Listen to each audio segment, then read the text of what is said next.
प्रत्येक मनुष्य के जीवन में ऐसा क्षण अवश्य आता है जब सारे स्वप्न, सारी आशाएं, सारे दृश्य ध्वस्त हो जाते हैं। जीवन के सारे आयोजन ही बिखर जाते हैं।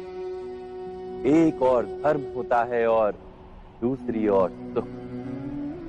इसी को धर्म संकट कहते हैं। जब धर्म का वहन ही संकट हो और धर्म का त्याग ही सुख हो।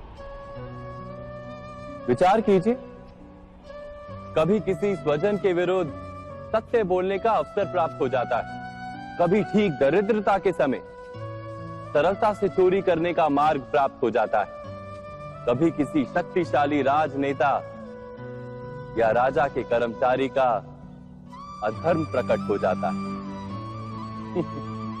सबके जीवन में ऐसी घटना बनती ही रहती है। अधिकतर लोग ऐसे किसी क्षण को धर्म संकट के रूप में जान ही नहीं पाते।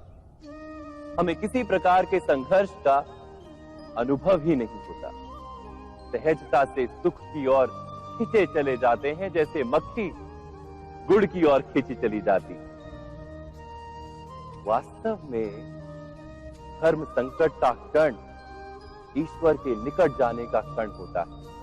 यदि हम संघर्षों से भयभीत ना हो, सुख की ओर आकर्षित ना हो, अपने धर्म पर दृढ़ रहे, तो ईश्वर का साक्षात्कार दूर नहीं।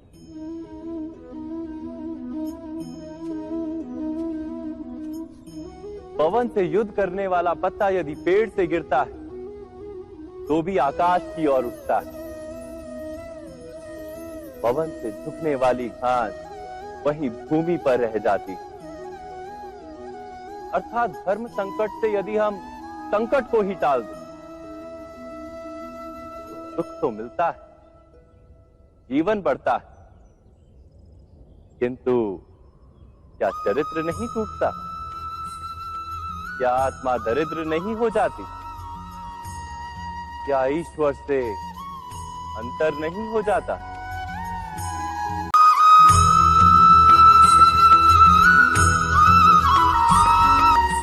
आप सबके जीवन में एक ऐसी विचित्र समस्या अवश्य आती है कि शक्तिशाली के समक्ष मौन हो जाओ।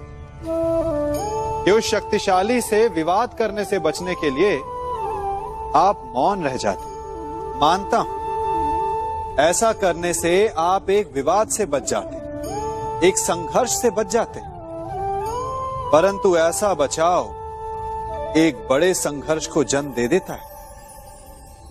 कैसे? हमारा मौन रहना अनजाने में उसका समर्थन बन जाता है और वो स्वयं को अधिक शक्तिशाली अनुभव करता है और यहां से हमारा दमन प्रारंभ हो जाता है। एक के बाद एक हम अन्याय में अनचाहे रूप से सम्मिलित होते चले जाते हैं। तो इसका तोड़ क्या है? ये समझने के लिए ये जानना आवश्यक है कि ऐसी कौन सी बात है जो आपको विरोध करने से रोकती है। ये सामने वाले की शक्ति नहीं जो आपको रोकती है, ये आपके भीतर छिपा भय है जो आपको रोकता है। हाँ, कभी कभी भय आपकी सुरक्षा अवश्य कर सकता है, परंतु साथ साथ ये भी जानना आवश्यक है कि ये भय ही है जो आपको मौन भी रखता है। इसलिए अपने मन से भय को निकालिए और खुलकर अनीति का, अन्याय का विरोध कीजिए और फिर देखिएगा आपका मन कितना मुक्त, कितना हल्का अनुभव करेगा। स्वयं विचार कीजिए।